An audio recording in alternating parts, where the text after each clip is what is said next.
నారాయణపేట జిల్లా మక్తల్ పట్టణంలో అంబేద్కర్ చౌరస్తాలో 167 జాతీయ రహదారిపై ధర్నా నిర్వహించారు బీఆర్ఎస్ శ్రేణులు.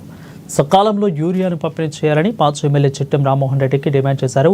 ఇక గత టీఆర్ఎస్ పార్టీ పాలన 10 సంవత్సరాలలో ఎప్పుడూ ఇంత కొరత రాలేదని, ప్రస్తుత ప్రభుత్వంలో యూరియా కొరతతో రైతులు తీవ్రంగా ఇబ్బందులు పడుతున్నారని అన్నారు. ముఖ్యంగా మక్తల్ పట్టణంలోని వ్యవసాయ అధికారులు నిర్లక్ష్యం వల్ల ఈ కొరత ఏర్పడిందని మండిపడ్డారు.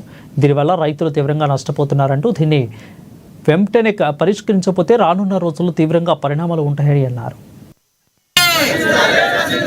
రైతులకు సకాలంలో ఎరువులు అందించలేకపోయిన ఈ రేవంత్ రెడ్డి ప్రభుత్వం రాజీనామా చేయాలి. రైతులపైన చూపిస్తున్న వివక్ష గురించి, వాళ్లకు ఎరువుల కొరత కానీ, బోనస్ విషయంలో కానీ ఏది కూడా ప్రభుత్వం నుంచి రైతులకు ఈరోజు అందడం లేదు. దాని నుంచి రైతులు ఎంతో బాధపడుతున్నారు. నిన్ననే మా మక్తల్ మండలంలో చూసాం, సింగిల్ ఆఫీస్ లో ఎంత ఘోరం అంటే, మళ్ళా ఇప్పుడు చంద్రబాబు నాయుడు పీరియడ్ లో ఏదైతే పుస్తకాలు కానీ చెప్పులు కానీ పెట్టి లైన్ లో నిలబెట్టి ఎరువులు తీసుకుంటారు, ఆ గదికి తెచ్చిపెట్టింది ఈ రోజు. మళ్ళీ దీని అర్థం ఏంది అంటే, రైతులు అంటే మీకు అంత వివక్షన? రైతులకు ఎరువు సప్లై చేసే కానీ ప్రభుత్వం ఎందుకు ఉంటే ఎంత పోతే ఎంత?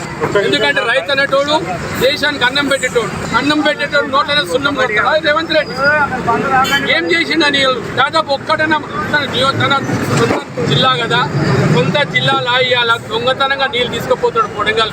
అది ఒక చిన్న ప్రాజెక్టులకి తీసుకుపోవచ్చా? భీమా ప్రాజెక్ట్ కింద ఉన్న ఆయకట్టంత ఏం కావాలి? రైతులేం కావాలి?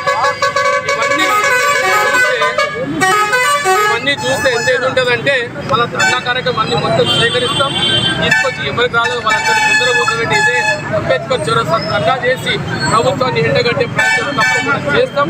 వచ్చేటప్పుడు రైతులు చేస్తాం. ఎందుకంటే కేసీఆర్ ప్రభుత్వం వచ్చినప్పటి నుంచి, తెలంగాణ రాష్ట్రం వచ్చినప్పటి నుంచి రైతులకు పెద్దపీట వేసి ఈరోజు